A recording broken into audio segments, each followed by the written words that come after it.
तब मैंने देखा कि एक हाथी के 2 सूंड हैं और ये देखकर मेरे आश्चर्य का ठिकाना ना रहा। फिर अर्जुन ने बताया कि हे वासुदेव, मैंने एक पक्षी को देखा जिसके पंखों पर वेद की ऋचाएं लिखी हुई थीं। वह मरे हुए जानवर का मांस खा रहा था। फिर अर्जुन के बाद भीम ने भी श्री कृष्ण को बताया कि हे कृष्ण, मैंने देखा एक गाय ने बछड़े को जन्म दिया है और जन्म के बाद वह बछड़े को इतना चाट रही है कि बछड़ा लहूलुहान हो गया, जिसे देखकर मैं हैरान हो गया।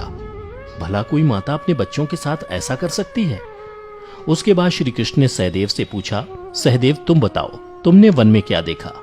तब सहदेव श्री कृष्ण से बोले, हे वासुदेव, मैंने वन में देखा कि एक जगह 6-7 कुएं हैं और आसपास के कुओं में पानी है, किंतु बीच का कुआं खाली है। बीच का कुआं गहरा है, फिर भी पानी नहीं है। यह देखकर मुझे घोर आश्चर्य हुआ कि ऐसा कैसे हो सकता है। उसके बाद नकुल ने कहा, हे नारायण, जब मैं वन में भ्रमण कर रहा था तो मैंने देखा कि एक पहाड़ के ऊपर से एक बड़ी सी शिला यानी पत्थर लुढ़कती हुई आती है और कितने ही वृक्षों से टकराकर उनको नीचे गिराते हुए आगे बढ़ जाती है, परंतु उस विशालकाय पत्थर को कोई भी वृक्ष उसे रोक ना सका। इसके अलावा वह शिला कितनी ही अन्य शिलाओं के साथ टकराई, पर फिर भी वह रुकी नहीं। अंत में एक अत्यंत छोटे पौधे का स्पर्श होते ही वह स्थिर हो गई। फिर युधिष्ठिर श्री कृष्ण से बोले, हे वासुदेव, हम 5 भाइयों ने जो कुछ भी वन में देखा वो आपको बता दिया, कृपया कर इसका अर्थ बताइए। तब श्री कृष्ण ने युधिष्ठिर से कहा, हे धर्मराज, जैसा कि आपने कहा कि आपने 2 सूंड वाला हाथी देखा, जिसका यह अर्थ हुआ कि कलयुग में ऐसे लोगों का राज होगा जो बोलेंगे कुछ, करेंगे कुछ। कलयुग के शासक अपनी प्रजा की सभी तरह से शोषण करेंगे। उनके मन में कुछ और होगा और दिखावे के लिए कुछ और करेंगे। अर्थात कलयुग में शासकों के लिए आम लोगों का कोई महत्व नहीं होगा, वो बस राज करने के लिए शासक होंगे। फिर श्री कृष्ण अर्जुन से बोले, हे धनंजय, जैसा कि तुमने देखा कि एक पक्षी के पंख पर वेद की ऋचाएं लिखी हुई थीं, लेकिन वह मरे हुए जानवर का मांस खा रहा था, जिसका अर्थ ये हुआ कि कलयुग में ऐसे लोग होंगे जो बड़े ज्ञानी और ध्यानी कहलाएंगे, किंतु उनके आचरण राक्षसी होंगे। कलयुग में लोग पंडित और विद्वान कहलाएंगे, किंतु यह विचार चलता रहेगा कि कोई मरे और उसकी सारी संपत्ति उसके नाम हो जाए। अर्थात कलयुग के मनुष्य धन और संपत्ति के लोभी होंगे, भले ही उनके पास कितना ही ज्ञान क्यों ना हो। इसके अलावा हे अर्जुन, कलयुग में हर जाति धर्म के प्रमुख पद पर बैठे लोग विचार करेंगे कि कब कोई किसी पद से हटे और हम उस पर विराजमान हो जाएं। कलयुग में ऐसे लोगों की संख्या बहुतायत होगी, कोई कोई विरला ही संत पुरुष होगा। अर्जुन के बाद श्री कृष्ण भीम से बोले, हे गदाधर, जैसा कि तुमने देखा कि एक गाय अपने बछड़े को इतना चाटने लगी कि वो बछड़ा लहूलुहान हो गया, अर्थात कलयुग की माता अपनी संतानों पर इतनी ममता बरसाएंगी कि बच्चों को खुद का विकास करने का मौका ही नहीं मिलेगा, जिसके कारण मोह माया में पड़कर वे बर्बाद हो जाएंगे।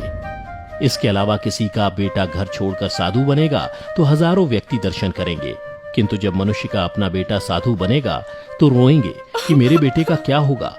इतनी सारी ममता होगी कि उसे मोह माया और परिवार में ही बांध कर रखेंगे और उसका जीवन वहीं खत्म हो जाएगा। अंत में बेचारा अनाथ होकर मरेगा। भीम जब श्री कृष्ण के जवाब से संतुष्ट हो गए, तब भगवान श्री कृष्ण ने सहदेव से कहा, सहदेव, जैसा कि तुमने बताया कि तुमने वन में 5-7 भरे कुओं के बीच एक कुआं एकदम खाली देखा, जिसका अर्थ ये हुआ कि कलयुग में पैसे वाले अर्थात धनी लोग अपने पुत्र पुत्री के विवाह में या फिर आलीशान भवन बनाने में लाखों रुपए खर्च कर देंगे, परंतु उनके पड़ोस में ही यदि कोई भूखा प्यासा मर रहा होगा तो वह उसकी कोई सहायता नहीं करेंगे। भले ही उनका अपना ही सगा भूख से मर जाएगा, लेकिन वो देखते रहेंगे। इसके अलावा कलयुग में मनुष्य मदिरा, मांस, भक्षण, सुंदरता और व्यसन में पैसे उड़ा देंगे, किंतु किसी के 2 आंसू पोंछने में उनकी रुचि ना होगी। हे सहदेव, मेरे कहने का तात्पर्य यह है कि कलयुग में अन्न के भंडार होंगे, लेकिन लोग भूख से मरेंगे। सामने महलों बंगलों में ऐशो आराम चल रहे होंगे, लेकिन पास की झोपड़ी में आदमी भूख से मर जाएगा। एक ही जगह पर असमानता अपने चरम पर होगी।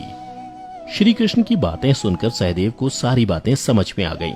तब श्री कृष्ण ने नकुल से कहा, नकुल, जैसा कि तुमने बताया कि वन में एक बड़ी सी चट्टान पहाड़ से लुढ़की, किंतु बड़े बड़े वृक्ष और उसके तने उस चट्टान को रोक ना पाए, किंतु एक छोटे से पौधे से टकराते ही वह चट्टान रुक गई, जिसका अर्थ यह हुआ कि कलयुग में मनुष्य का मन नीचे जाएगा, यानी कलयुग के मनुष्यों का जीवन पतित हो जाएगा। और ऐसे में मनुष्यों का जीवन धन की शिलाओं से नहीं रुकेगा, ना ही सत्ता के वृक्षों से रुकेगा, किंतु हरि नाम के एक छोटे से पौधे से, हरि कीर्तन के एक छोटे से पौधे से मनुष्य जीवन का पतन होना रुक जाएगा। अर्थात कलयुग में भी जो मनुष्य धन के लोभ को छोड़कर हरि नाम का जप करेगा उसे कोई कष्ट नहीं होगा और मृत्यु के बाद उसे परमेश्वर अर्थात मेरे चरणों में जगह मिलेगी। तो मित्रों, आपने देखा होगा कि आज श्री कृष्ण द्वारा बताई गई ये सारी बातें सच में घटित हो रही हैं। इसलिए मनुष्यों को चाहिए कि कलयुग में वह धर्म का पालन करें और श्री हरि नाम का भजन करें तो उसका जीवन सफल हो जाएगा। तो मित्रों, उम्मीद करता हूं कि आपको श्री कृष्ण द्वारा कलयुग के बारे में बताई गई ये कड़वी सच्चाई जरूर पसंद आई होगी। अगर पसंद आई हो तो इसे ज्यादा से ज्यादा लाइक और शेयर करें। साथ ही अगर आप हमारे चैनल पर पहली बार वीडियो देख रहे हैं तो ऐसी ही पौराणिक और आध्यात्मिक जानकारी के लिए हमारे चैनल को अभी सब्सक्राइब करें और नीचे कमेंट करके बताएं कि आपको वीडियो कैसी लगी। फिलहाल आज की वीडियो यहीं समाप्त होती है। अब हमें इजाजत दें। वीडियो को अंत तक देखते रहने के लिए आपका बहुत बहुत शुक्रिया।